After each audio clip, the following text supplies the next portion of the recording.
All right. This is take two. Originally was yapping for 10 minutes about random shit, um, and I was getting off track and and it was getting really convoluted and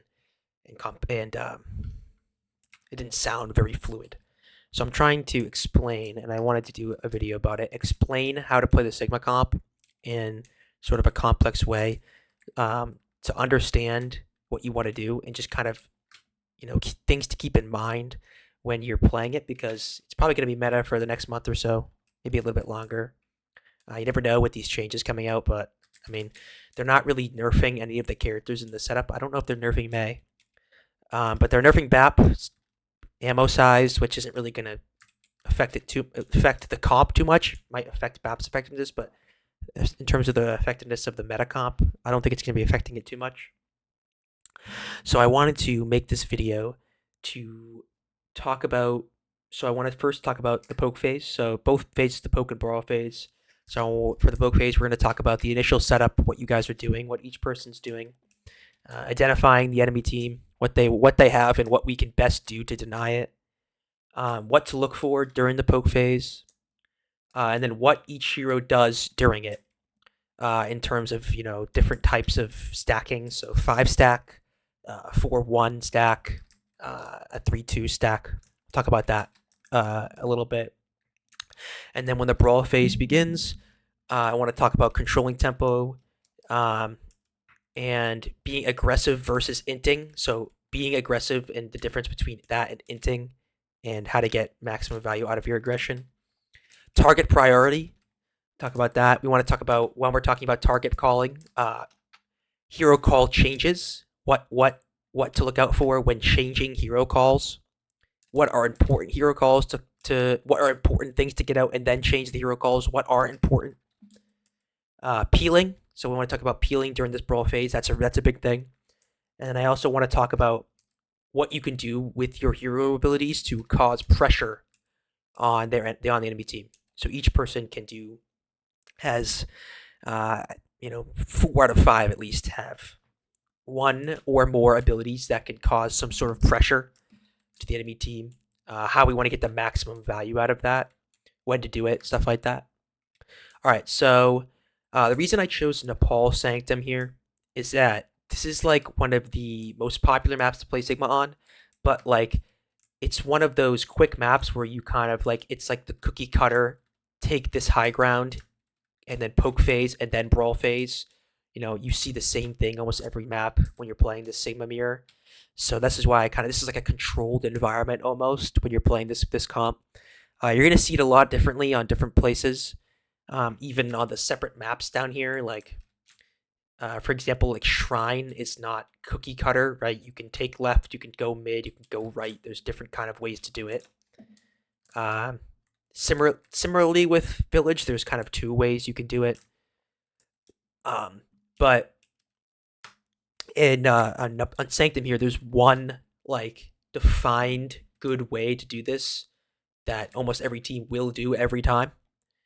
So we want to talk about that. So I remember Jaden and I think Connor asked this question about like how do I know when the poke phase ends and when the brawl phase begins? And I kind of explained it to them, but I think a video where you can kind of watch back over and over again and kind of understand it more might be a little bit easier. And someone was asking me this last night about this as well, and I was like, I provided an answer, but at the same time, I'd rather take some time to think about it and then provide an answer. So that's what I'm doing here.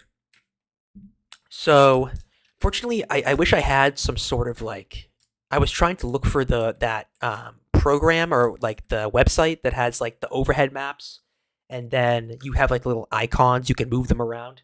I used that one time. I don't know where that is. I have here a an overhead of um, of Nepal Sanctum, but I can't find the one that has the icons. So if anyone knows where that is, maybe Jaden would let me know. But we're just gonna use it. We're gonna wing it with this. We're gonna wing it with that overhead and kind of explain it the best way I can without getting off track, and simple as possible. So first thing, what do we do out of spawn here? pretty easy. We sim TP with Sojourn. We swim TP and then we swap to Sojourn. We want to take this left side here. So we sim TP. We speed up here. Take this left side and then initial setup. What does everyone do? What are we doing first? What do I want to look out first if I'm playing each of these heroes? To get the maximum value for my team. So there's sort of 3 different kind of things people are doing. First up, we have the Sigma and the Mei. So the Sigma and the Mei, your job is to kind of control this high ground, deny it, and kind of control the front line. What I mean by that is that you want to step up to probably around here, maybe a little bit behind, maybe right here, so they can't wall you right here. If you stand right here, if they wall you, maybe they get a bad wall and you can walk this way, or maybe Bap can walk around or jump up here. Just a little bit easier. Probably hold right here. Put your shield up. Start poking. Start poking with Mei. We're not walling yet. So if they're playing right here, we're not walling yet. We're not looking for that wall yet. We're poking. We're poking. We're poking. We're trying to force out abilities here. Sojourn probably doesn't want to stand back here. I would probably rather have you play back here. Or if you're really feeling nasty, maybe go all the way around here. And get a nade off, and then you can slide out through here, get that mega come back through here. Just put yourself in an off angle to where you can do 2 things. The first thing you can do is that you either are denying a flank or you're pressuring a flank. And what I mean by that is that if you're playing a flank up here, or you're playing an off angle, if the Sojourn wants to do the same thing, you're either going to fight her and kill her, or you're going to poke her and maybe you get a good railgun, she backs out. You're denying this off angle. If you weren't to do that, she would get the off angle for free. If she doesn't do that to you, you get the off angle for free. But you either deny the off angle from her with pressure, or you get it for free. So either way, you're getting value. And the other thing you're doing is you're creating a new angle of pressure on them. So, the good thing about the Sojourn is that, Sojourn does her best when she's not getting pressured.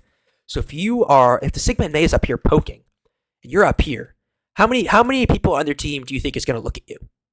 Probably less than half of them, I would say. Not the Sigma, maybe not the Mei. Probably the Sojourn, maybe the Lucio is going to poke you out a little bit. But more often than not, at least 3 of them are going to be looking at your front line, so that's less pressure on you. You can get value off your nade, get value off of railguns, continue to put pressure on them from an off angle, deny flanks. So overall, you're getting a lot of value off of that. And then the supports are going to be playing in a 5 in a this is sort of if you're playing a 4-1, a 4 and 1, so Sojourn on off angle. Lucio's here. Baptiste is going to be playing natural cover, playing for their life as much as they can and just maximizing value. You're trying to hold lamp as much as you can. You're trying to get as much value out of your heals and your damage without taking pressure on yourself and forcing yourself to use your abilities as much as you can. So I'm playing here. I'm playing here so I don't get poked out by the Sojourn if she goes off angle. Poking, healing, maximizing value. Lucio, most of the time you're kind of playing up here. You can wall ride around here, and what you're doing is you're also making the Sigma. He's like looking at you. He's like, oh shit, maybe I shouldn't walk up here. I don't want to get booped. So that's something you can do. I guess we can skip a little bit and talk about initial setup here with a 5-stack. I probably wouldn't ever do a 5-stack, so we're gonna skip 5-stack for 4-1 or 3-2. So 4-1 is 4 people and 1 person. So Sojourn as the 1 person, the other 4. A 3-2 is 3 people, Baptiste, Sigma, and Mei on this side, and then Lucio and Sojourn taking an off angle. The reason that I put Lucio on this off angle is that most of the time when you're playing this poke phase here to begin with, you don't need speed in this poke phase. So you're going on an off angle with Sojourn. You have no fall off damage. You can play at a range with Sojourn and get poke value off. Lucio is a great poking support. People don't think that because he has that little AoE heals, so he wants to play with his team. He is awesome at poking. He has no fall off damage. It's really easy to hit shots on people. It's great for getting ult charge. So you guys can play this off angle over here. Since you have a Lucio, you can go up here and play 3-2. Poke them from back here. You can go up here, get a nade off, then go poke them from here. And then once the brawl phase begins, you guys can come up here and pinch them or whatever if you want. So you're either playing that 4-1 or that 3-2. Lucio's going to get a little bit less value in terms of pressure that he's giving their team from up here because he's not bringing it off angle, but you can peel for your Baptiste easily right here when the bar phase begins. So whatever you guys feel more comfortable doing. So once that initial setup begins, so to kind of overview that, if this fucking stupid thing wasn't in the way here, I hate this thing. So actually, let's get nasty. Let's go to the overhead here. So Sigma and Mei gonna stand up here, deny angles here, get poke value off from this way, poke them out here. Baptiste in a 3-2 is gonna be right here, getting value off of the pressure that they're causing, poking himself, healing. In a 3-2, you can see Sojourn and Lucio going around this way, or maybe playing back here, getting value from nades, getting value from poke, more angles to cause, and you're kind of just pressuring them into staying in this angle here. In a 4-1, same thing for the Sigma and Mei, you're controlling high ground. Same thing with the Baptiste, you're playing back and you're playing your life. Lucio is kind of playing maybe over here, getting a boop off if they kind of speed in. Maybe he's wall riding up here, goes around, gets a boop off. Just kind of pressuring them, poking them, but peeling for your Baptiste if you want, if needed. All right, let's make sure I think we're recording here. Just want to double check we are recording, and we're on the right track here, so we're doing a good job. 11 minutes was when I stopped last time, and I was like, what the fuck am I talking about? All right, the second thing you want to do is identify the enemy team. So most of the time, if you're playing against that Sigma poke mirror, it's the same thing. You want to poke until things happen. We'll talk about that later. Then something happens. But say you're playing against a Reinhardt or something like that. So that's a different thing, right? There's no poke phase. The Reinhardt does not want to poke. If he does sit back and hold shield for poke, that's just instant value for you. If he does push up here immediately, the poke phase ends and the brawl phase begins. So we'll talk about that later. But if you're playing against Reinhardt, you want to be wary of the poke phase ending earlier than you want it to, because he's going to want to put instant pressure on you. So another thing is that not the type of comp they're playing, but also what heroes. And what heroes means what important abilities do they have, and then what kind of abilities do you want to get out. So that kind of brings us into what do we look out for the poke phase. So the most important thing and the most obvious thing during this poke phase, the poke phase has begun now. So in a scenario, let's say a scenario you guys are playing against, we'll use a controlled scenario here. You guys have TP'd, they haven't, right? They're on Sigma Mirror. You guys have control over high ground, they don't. What do we want to look out for here? First thing is obviously a pick. So say your Sojourn gets a railgun headshot on somebody. Say your Mei gets a headshot on somebody. Your Lucio boops someone off the map. Instant brawl phase. So once that pick happens, you guys put aggression on them. You go in and you get value off of your abilities. The second thing that happens is you force an important cooldown. So in this Sigma Mirror, these important cooldowns could be things like you break Sig Shield. That's a big one that people don't really notice too much. Break Sig Shield is a big one. Get something like Ice Block out. That makes it really hard for the Mei to pressure you. Lamp, obviously, is a big one. Sig Grasp is a big one. For Sigma specifically, for the Sigma matchup, Rock is a really big one for you. Say you see the Sigma get Rock out, it's going to be really hard for him to kind of anti-pressure your aggression. So if he gets Rock out and you block it, you could push up a little bit more, right? Tell your team you can push up a little bit more. He's not going to be able to pressure me that much. And you can use your Rock of your own once he gets Grasp out. Then you get, you're that. It's kind of, you get the ball rolling, snowballing. And the third is sort of a niche thing that'll happen. I put here in all caps, get a good wall. A good wall. And I'm saying good instead of wall because there's a difference between a wall and a good wall. And it kind of goes, really deeper than just a good wall, like a perfect wall. What I mean by that is that say you're playing up here and Connor is looking for a wall. So say he gets a wall off, say all 5 people come out here and he walls this doorway. That is a wall. So that's what I would consider a wall, where they can't leave, but at the same time, that's not a cue to bring in the brawl phase, because just because they can't leave doesn't mean, you guys have a super huge advantage over them. Another wall I would consider to be is something like this, where you wall right here, and it kind of, you deny this angle. So you wall Sig right here, and he's walled right here, Sigma. But his team is right here. This is a wall. This doesn't deny very much for him. All it denies is the ability to back up reliably. He can just back up this way. But it's a lot of teams will see this wall and be like, oh, sick wall, go in, go in, go in. And they'll skip the rest of the poke phase, begin the brawl phase, and meanwhile, all his teammate is right here. His whole team is right here.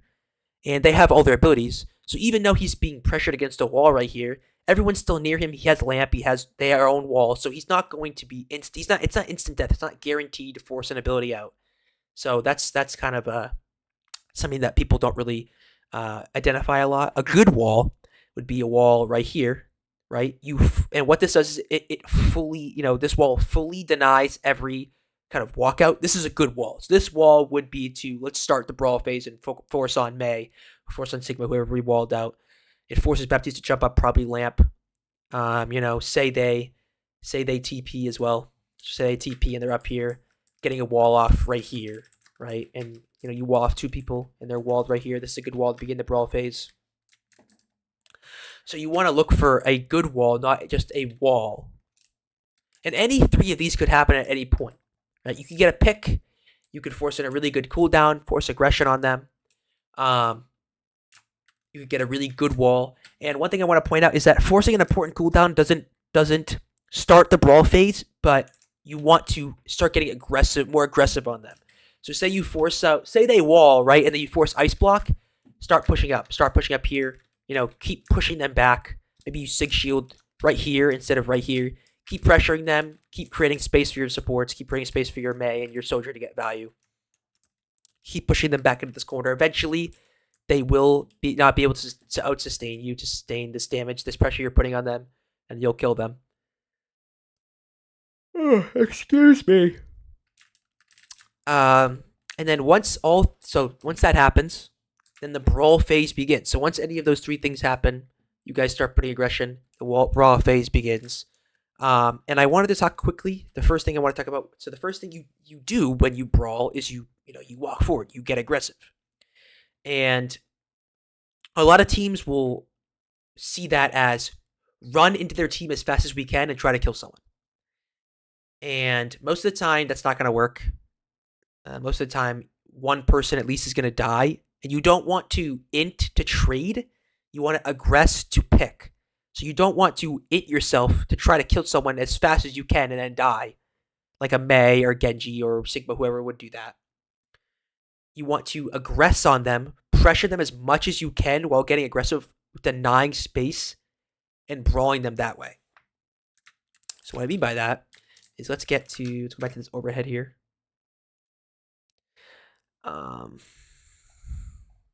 So I can't zoom in when I have the thing out. So let's say the brawl begins over here. Excuse me. Sorry, I had to scratch my eye. Let's say the brawl begins. You guys, you get aggressive. So now you guys have the advantage whenever you force a cooldown or something like that. You break Sig Shield, you force Ice Block or something like that. You want to get aggressive. Walk up here.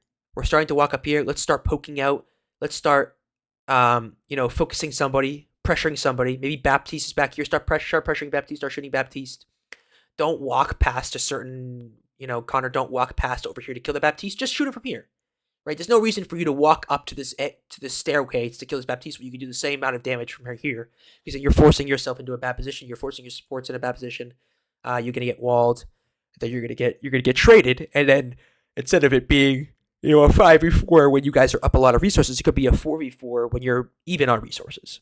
And that's a significant less advantage that you would have had beforehand. So we're aggressing. Let's say we get out Mei block. Let's make Mei the target, right? Let's make Mei the target. So she doesn't have block. Let's poke out Mei. Let's fuck Mei. Say Sigma doesn't have grasp. You get a good wall on him. Let's poke Sigma. He doesn't have shield. So you get lamp out. Let's focus Sigma 2 because he doesn't have lamp. Even though just because you get lamp out doesn't mean you focus Bap. Let's focus Sigma 2. He doesn't have lamp. Let's focus Mei. Doesn't have lamp. Let's focus Bap. Doesn't have lamp, etc. So like the target priority would be either the person that's easiest for you to get brawl offs, so you don't force. Say the poke phase, you don't really force too many abilities, but you're kind of stalemating. We want to get aggressive here. Let's focus Sigma. Um, let's focus Mei. Let's get Ice Block out. We want to continue. We didn't get any of that in the focus plays. Let's brawl aggressively to get abilities out now, because we're not doing anything. So target priority, like we talked about. The 3 characters that you want to look for is Sigma, Mei, or Baptiste. Those are the ones you really want to focus on. Sojourn, really hard to get to to kind of brawl her. She's playing in the back. She has too many movement abilities. Lucio, same thing. A lot of movement abilities, a lot of ways to escape, a lot of ways to stall you. Lucio has a really good way to stall you. So he might be low, right? The Lucio might be really low, and he's wall dancing everywhere. People are trying to hit him. In that time that you're trying to hit him, people are getting abilities back. People are getting healed by the Baptiste. People are coming back from spawn if you already had, if you got a pick early, but it's stalemating. So be careful focusing Lucio even if he's low, because he can stall you out super well and force, stall time for abilities to come back, and then maybe they get that advantage on you. So Baptiste, right? You want to, force Lamp out. Maybe you can force Baptiste. Mei, obviously Ice Block. Sigma, getting a good wall off on Sigma, getting a good wall off on Mei, forcing Grass, breaking Sig Shield. Repeating myself a lot, but those are the 3 things you want to talk about. And then a lot things you guys struggle with that I see is that the hero call changes are really sporadic. And what I mean by that is that somebody's calling someone and then nothing significant happens to change the call. So like, say you guys there was one fight against the console team yesterday or the day before, whenever, where, excuse me, you guys were fighting a Symmetra on point, and the Symmetra was half, and nothing happened. So Big Sim Connor called out Symmetra. Nothing significant happened. She was half, and then he looked at someone else and started calling someone else. Nothing. Nobody new came back to the fight. No new abilities were used. She wasn't healed by anybody. The call just changed. It was weird to me. It was so random. I thought to myself, that's weird that the call was changed like that. So if we're talking about hero call changes, what do we want to look for when we're changing a target? If we ever going to change a target, what do we want to look for? One of those things is forcing ability out. Say you're poking out Sig, and you force Mei block. John forces Mei block on a rail. Poke out Sig, and then once the Mei block ends, let's focus Mei, right? Maybe Sig's not dying fast enough. Let's focus Mei. Or another good example is when you're poking out Mei and she uses Ice Block. That's a good change to call someone else until the Mei is done ice blocking, and then you call Mei again. So what I'm saying here is just be careful on changing targets too quickly, because a lot of times people are focused on the target that you call first. So if Connor says, instead of saying someone's half, say, shoot Mei, right? Mei. That's my type of call. That's what I'll say. I'll keep saying the word Mei until she's dead. Mei. So I'm on Mei. Mei ice blocks. Okay, now Sig. 4 Sig. Okay, so Mei block's gone. Mei. Instead of, Mei's half. Oh, Sig's half. Sig no grasp. Sig's half. Like the way you're calling it is sort of a alarm's going off. It's something near me. The way you're calling it is you're sort of giving team information about somebody rather than telling them to focus them. So that's a DPS's job, right? A DPS will call someone's half if he gets some good damage on him, and then you notice that you're saying, okay, let's call Mei now. But if you're calling Mei half, a DPS that's focusing someone else will be like, okay, they're half. I'm going to still focus this person. But if you're saying, shoot Mei, she's half, shoot Mei. Okay, let's all shoot Mei. And then she dies. So just be careful when you're calling stuff like that. And then a lot of times those hero call changes will they'll get a little bit more easier to say because you're changing it after you get a kill rather than, in sort of some kind of stalemated fight. All right. One big thing here, this goes for the supports, peeling. So how do we want to deal with peeling? So when this brawl phase happens, things happen. People get split. It happens all the time. Every fight, someone's gonna get split. Unless you guys aren't going to be perfectly together every fight. Someone's gonna get split. Someone's gonna get caught out. There's gonna be some peeling that needs to happen. How do we do that? So the first thing that we want to get over, and I want to get out of the way, is that Sigma does not peel at all, and you should not turn around at any point ever to shoot anyone behind you ever. Unless this person is like you're catching out someone on a rotate, or like you're still poking, they're still coming back, and there's someone behind you right here, and they're not even back yet. Yes, you can turn around and shoot them, but during a fight, there is no point at any time ever where Sigma should be turning around and shooting somebody. Sigma's job is to force that 4v1 by holding the front line. If Sigma's holding the front line, it's a 4v1. If there's a Genji in your back line, he shouldn't kill a single person. He should die immediately. There is no way that this Genji should kill somebody in the back line if it's a 4v1. Or, fucking Sojourn on off angle. If she's in a really bad off angle, you guys can focus her. So I have to reiterate this again because this happens a lot. With you guys, I see this happening a lot. There is no point in which Connor should be turning around to shoot anybody unless there is one person left and they're behind you, or they're not coming. They're staggering. So who is peeling, right? So Baptiste is probably that prime target, right? Or Sojourn, who's getting pressured on off angles. So say Sojourn's getting pressured on off angle by their Sojourn, she peels back over here, and then the Sojourn follows her to get the kill. Who's peeling? Baptiste and Lucio are peeling. Mei is not peeling for that. Mei cannot do anything against a Sojourn from that far away. It's Lucio poking out Sojourn. It's Baptiste healing and poking out Sojourn. You guys are peeling for her. What if the Baptiste is getting peeled for? Is getting poked out by a Sojourn. Lucio is there to boop them away, to poke out the Sojourn. Excuse me. The Mei is there to kind of not Mei, sorry. Sojourn is there, not Mei. Sojourn is there to poke out the Sojourn. But what if it gets chaotic in the tank, or the Mei is on your Baptiste? Mei is on him. Mei is pressuring him out. Sigma is keeping the current line up, keeping on the Sig, denying him angles while you guys 4v1 the Mei.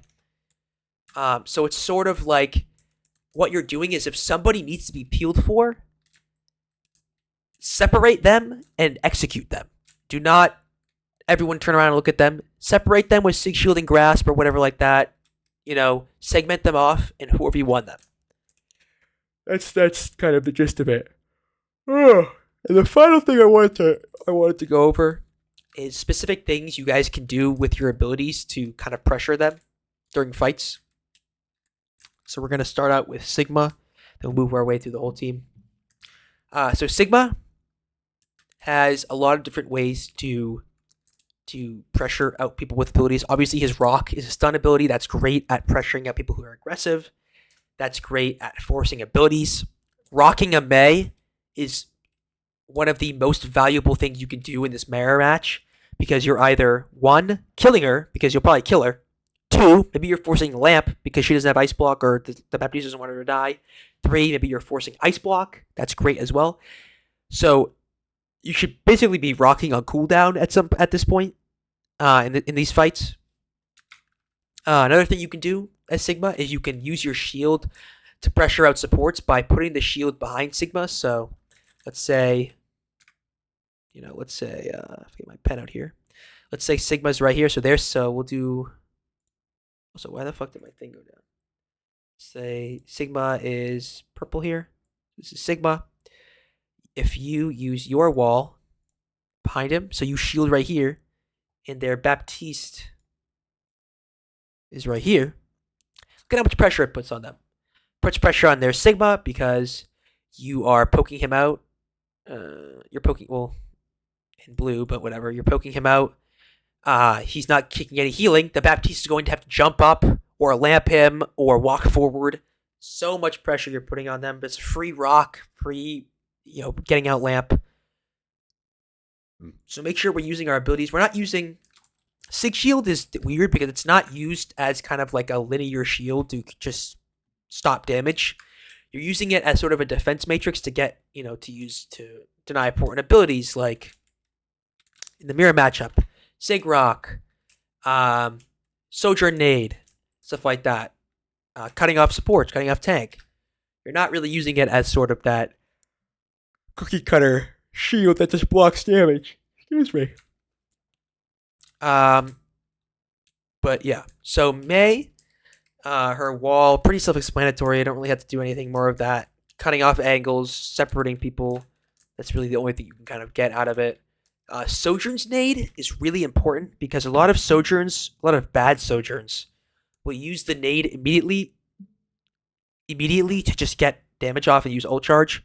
The sojourn nade is so good once the brawl phase begins to so many things, man. It denies space.